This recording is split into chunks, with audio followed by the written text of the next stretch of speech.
Our master of ceremonies today is Dr. Leonard Bell. He's a food science professor in the Department of Poultry Science within the College of Agriculture. Dr. Bell came to Auburn in 1994. He's been honored with many awards and accolades. One that I would mention is that it's the Lease Chuck Endowed Presidential Award for his excellence in teaching. Please help me welcome Dr. Bell.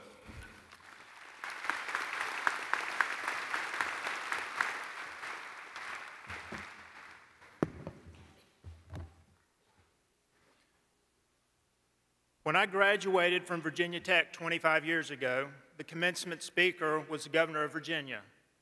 Speakers at university graduations are frequently the most visible, most notable, most successful individuals, politicians, CEOs, and celebrities. So today I stand before you humbled to be delivering this graduation message because I'm not a high-profile speaker. I am simply a passionate educator, a devoted husband, and a Christian father who loves Auburn University. Many words can be associated with the term college graduate. For example, diligence, perseverance, achievement, and success, to name a few. My address today will focus on the word success. The dictionary provides two different definitions of success.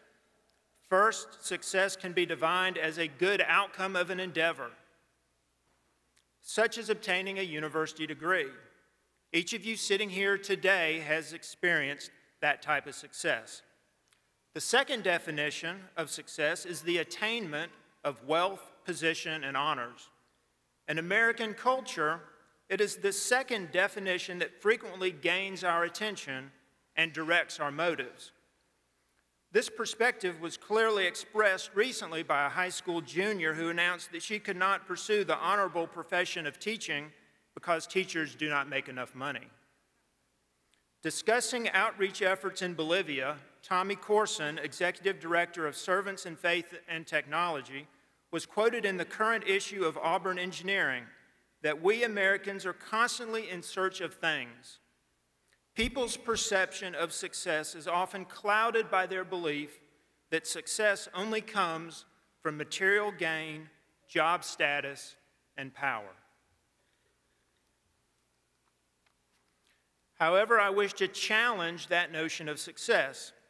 Individual accomplishments and material possessions, while relatively satisfying, do not necessarily make for a life filled with success. For me, how one lives is more important than what one obtains. A truly successful life requires living with moral integrity and demonstrating compassion toward others. Allow me to expand on each of these attributes. First, a successful life is approached with moral integrity. The third line of the Auburn Creed states, "I believe in honesty and truthfulness, without which I cannot win the respect and confidence of my fellow man." Although wealth and jobs can be lost, one's character and reputation will define an individual for a lifetime. As you leave Auburn University, your character will face challenges. Money, possessions, power, sex, and prestige will tempt you to live a less honest and less truthful life. General Petraeus serves as a reminder how quickly one's reputation can deteriorate when one succumbs to temptation. A truly successful life integrates and maintains moral integrity into all activities of daily living. We should each live in prudent behavior, doing what is right, just, and fair. The second attribute of a successful life focuses on serving other people with compassion, kindness, and love. Numerous examples around Auburn University demonstrate this attribute. One classic example is the Rural Studio that has worked to improve living conditions in Hale County, Alabama, one of our nation's poorest regions. Quoting from the College of Architecture, Design, and Construction website, "To most, The measure of success of the rural studio is in its built projects. In reality, its success is measured by its effect upon the lives of the students, faculty, families, and communities it touches. Similarly, during spring break, students in the School of Nursing provide medical care to women and children in Ecuador's impoverished villages. Building science students have joined to help with construction projects. In the remote mountains of Bolivia, engineering students install water irrigation systems. In April 2011, Auburn fans created Tumors for Tuscaloosa to help with recovery efforts during the devastating tornadoes. And just last month, with a late flurry of donations, the Auburn community collected over 270,000 pounds of canned food to win this year's food drive against the University of Alabama.